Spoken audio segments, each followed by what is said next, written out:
intolerant because I believe the Bible standards? Are you not being intolerant when you say that there is something wrong with me for believing the Bible? It's really not about marriage.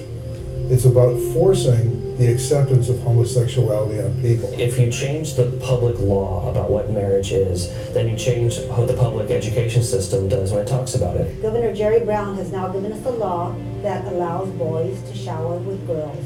We have these so-called gay-straight alliances in schools, which are focused around sex. Are there any other clubs in high school or junior high school which are focused around sex? If some young person hears at school it's okay to be gay, and then comes down with a fatal disease as a result, school officials should be held legally liable. I would scream at the television, that's a lie, I was born this way, that's not true. But deep down I'm going, oh God, is it true? I don't have to be like this? This isn't really who you meant me to be? What's coming next is going to be an assault on the church like we've never seen before. There's going to be a dividing of sheep and goats. To silence any aspect of gospel truth or moral truth is ultimately to silence the gospel.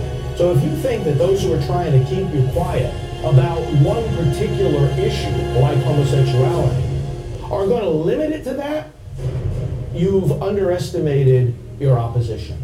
They want to silence the whole gospel. And if that's what it takes to accomplish their goal, that's exactly what they will do.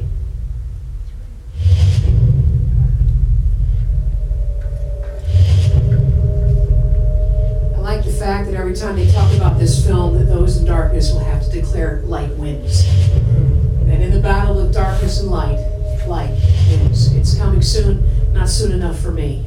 But that's what God can do with no camera, no budget, no experience. This is the God of the impossible. And part of this film, if you know anything about me, you'll know that we are action-oriented. We've been called the proactive arm of the pro-family movement. And we have in this film, we actually got a demonstration of what's called a freedom party. What can I do? What can I do? We're going to tell you what to do. We've got a freedom kit. And in it, it has a letter drafted to put schools on notice. Because the movie talks about Judith Reisman, who was a lead investigator of the Department of Justice. She's an attorney, she's a professor at Liberty Law School. And she said this. She said that there is a federal anti-grooming law. That if your schools, your government schools, corrupt children and show them sexual pictures, cartoons included, even sexual experiences or sodomy kinds of things, that is a crime. And it's happening in the public school system nationwide. And what we can do is we're going to equip parents and we're going to say, this is the letter drafted by these attorneys who have said, if you corrupt my child by violating the federal anti-grooming laws, state laws that have to deal with corruption of minors, then we are going to put you on notice. Legally, we will pursue this matter with pro bono attorneys who are lining up to sue. What this will do, in my opinion, my goal, my dream, is to make parents make teachers more afraid of corrupting your children than they are to sing a Christmas carol. That's it. And so that's one of the action steps. We also, many of you remember, a while back I did a thing called the Pink Slip campaign. Pitched it to Joseph Farah of WorldNet Daily. I said, hey, Joseph, got an idea. Let's send pink slips. Wanna? Got him to agree to this. We sent 435, and then we added the Senate to it, 535. And for a certain amount, it was $29.99. We sent 535 to each member of Congress. And so we ended up with when you're sending that many, multiplying, it adds up pretty quick. We ended up with 10 million, more than 10 million pink slips. In fact, if you were to if you look at the Washington Monument, you've all seen the Washington Monument, if you laid paper flat, not end to end, but flat, like a paper ring would come, if you laid it flat, we actually outreached the Washington Monument times 3. Wow. We stood at a press conference with Michelle Bachmann, Trent Frank, Steve King, and some others, and Michelle Bachmann said, yeah, the stack of pink slips in my office is as tall or taller than I am. Jim DeMint talked about it on Greta Van Susteren, and the numbers just went nuts. This is what we can do if we multiply. All right, so if the courts are striking down all of these voter-passed state marriage amendments, what if we get a federal marriage amendment?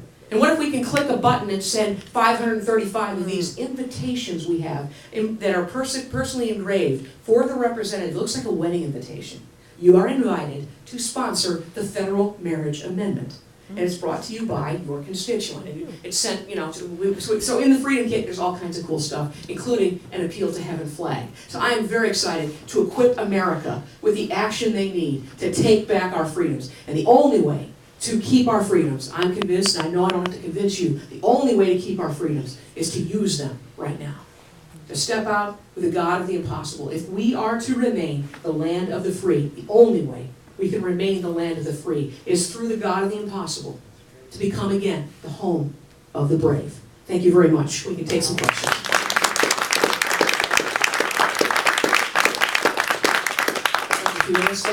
Yes, ma'am. Can you outline? I really am your friend, by the way, and I'm not embarrassed. I'm not embarrassed at all to be seen with you. Can you outline the heartbeat bill? Just bullet point. Sure. Here's the bill.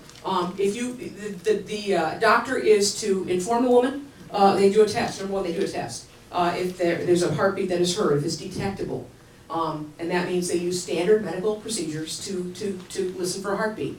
They don't listen from across the room, can't hear anything. No, they've got to use standard medical practices and say, is there a heartbeat? And then they need to tell the mother whether there is or not. So that informed consent, that actually was already passed in the budget. That's what happened. We tried to get this whole bill in the budget. Actually rewrote the bill to make it a budget bill. And then we had the House put it in, and the Senate at the last minute gutted the thing. So we do have informed consent right now of a mother to be told about her baby's heartbeat. But the most important part of the bill, and they went, oh, aren't we great? We passed the informed consent bill. Whoop-de, stinking do. I'm not against informed consent. I lobbied to pass the informed consent law that's on the books right now. I'm all for it. But what we really need now is not just to tell someone about a heartbeat, but to actually protect a person with a heartbeat. And that's what the bill will primarily do. It will say, unless in the cases, it's all, just so you know, this language was crafted with the current Supreme Court in mind. This bill, in my opinion, in the Ohio language, is the best. If they compromised, they had to water it down a bit in Arkansas. North Dakota is not quite as good. It's a little better than Arkansas. But the Ohio language, our attorneys are convinced, is the very best language to come before the current Supreme Court. It is crafted to be the arrow in the heart of Roe versus Wade. By the way, I'll tell you a little insight. The current Supreme Court has the swing vote. Everybody's aiming everything they're doing to Justice Kennedy, who used to be pro-life. Dr. Wilkie stood in the House and the Senate. He says, I was the guy who gave the name to George H.W. Bush. They asked me for a name that he gave Kennedy, back when he was pro-life. And he did a flip-flop. But he's now, I believe, wanting to be on the right side of history. You've got a lot of reasons to believe that, but I will tell you this. I believe that he will do. In fact, the current Supreme Court in the Alberto Gonzalez case has said that it is a human life, not a potential life, but the current Supreme Court said it is a human life at the point of detectable heartbeat. So right now, the court says that states can get involved if the child is likely to survive to a live birth. But the courts say, well, the likelihood of survival to live birth, we'll let the states intervene, but that's really viability. Viability, whether you can survive outside the womb, which is a very, very nebulous line. It depends on what year you're born, what hospital you're in, who your doctor is. That changes from day to day. But the better indicator that the court in its current mindset of its current logic, a better indicator of whether that child will survive to live birth is whether or not you can hear a detectable heartbeat. If you hear a heartbeat, then you've got a 95% chance of that baby surviving full term. And so we're telling the courts, you don't have to flip completely. We're going to let you use your same rationale that's in place, and we're going to give you a better indicator than viability, which is miles away from conception, where we want to be, to something that's only inches away.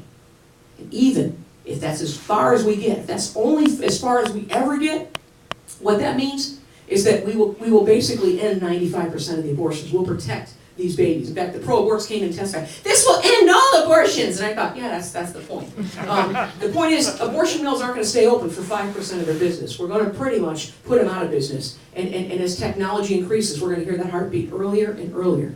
Because many of you pro-lifers know that heartbeat begins to beat in 18 to 21 days. That's before a mother even knows she's pregnant. I believe this is the arrow that's going to bring Roe versus Wade to strike that heart and to bring it crashing to the ground. That's the heart of the heartbeat bill.